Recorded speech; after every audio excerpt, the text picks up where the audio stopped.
Australia की condition के अंदर अच्छी पेस के बॉलर हो तो आपको फायदा हो सकता है। पाकिस्तानी टीम अपना कॉम्बिनेशन तब्दील करने जा रही है। पाकिस्तान सेमीफाइनल खेल सकता है और नसीम की क्लास तो नहीं है। सब्सक्राइब करें और बेल दबाएं ताकि कोई खबर रह न जाए। क्या अब आपको नजर आ रहा है टीम कैसा परफॉर्म करने वाली है आज के मैच में? देखिए, पाकिस्तानी टीम आज एक तब्दीली के साथ मैदान में उतरने जा रही है। पाकिस्तान टीम ने मिस किया था एक चौथा फास्ट बॉलर अगेंस्ट इंडिया, जो पाकिस्तान ने मेलबर्न में मैच खेला था।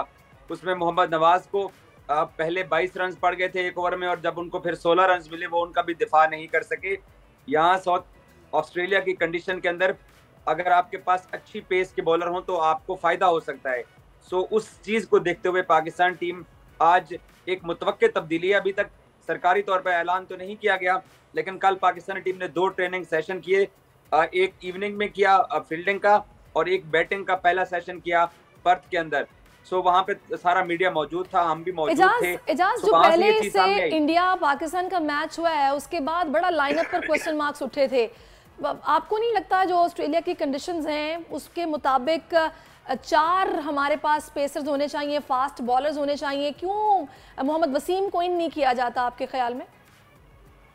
देखिए, वसीम आज तो खेलने जा रहे हैं आज, क्योंकि अभी तक मैं जैसे बता रहा था कि कल जब टीम ट्रेनिंग प्रैक्टिस कर रही थी उसके बाद टीम होटल में भी मैं गया, तो वहां से ये बाज़गाह सुनाई दी कि पाकिस्तानी टीम अपना कॉम्बिनेशन तब्दील करने जा रही है। अब ये फैसला अभी तक नहीं हो पाया कि आया वसीम जूनियर की जगह आप हैदर अली को ड्रॉप करेंगे या आसिफ अली को ड्रॉप करेंगे। दोनों एक ऐसे बैटर हैं जिनको 2-3 ओवर अगर मिलते हैं तो वो मैच जितवा सकते हैं। अब ये टाई पड़ी है आसिफ और हैदर के दरमियान में। जो आपने बात की, पाकिस्तान को चौथे पेसर के साथ इंडिया के खिलाफ मैदान में उतरना चाहिए था। जो गलती हुई, जिस गलती ने पाकिस्तानी टीम को नुकसान पहुंचाया, और पाकिस्तान जो इंडिया वाला मैच था वो जीतने की पोजीशन में आने के बावजूद वो मैच लूज कर गया। और अब आपके सामने जो टूर्नामेंट है वो ओपन है। पाकिस्तान को आज यहाँ जिम्बाब्वे के खिलाफ पर्थ में खेलना है। 2 दिन बाद पाकिस्तान को यहीं पर्थ के अंदर नीदरलैंड के खिलाफ मैच खेलना है, और फिर 3 नवंबर को पाकिस्तान टीम को मजबूत हरीफ साउथ अफ्रीका के खिलाफ सिडनी में खेलना है। खिलाड़ी कल इफ्तिखार अहमद ने प्रेस कॉन्फ्रेंस की और कुछ और खिलाड़ियों से भी हमारी बात हुई है।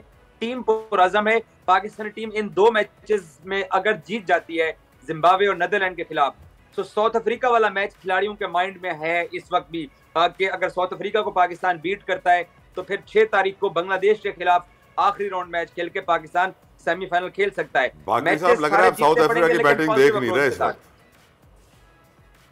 मैं देख रहा हूं साउथ अफ्रीका, फिर भी आप ऐसी बातें कर रहे हैं। देखिए, साउथ अफ्रीका की टीम को हराना कोई मुश्किल नहीं है। पाकिस्तानी टीम अच्छा खेल पेश करके जीत सकती है। वो बांग्लादेश की बॉलिंग लाइनअप को आप शाहीन अफरीदी, शाहीन शाह, हारिस रऊफ और वसीम जूनियर की बॉलिंग से तो ना मिलाइए। ठीक है, उनके पास भी 1-2 अच्छे फास्ट बॉलर हैं। तास्कीन अहमद बड़े अच्छे फास्ट बॉलर हैं। मुस्तफिजुर रहमान बांग्लादेश के अच्छे बॉलर हैं, लेकिन वो शाहीन और नसीम की क्लास तो नहीं है।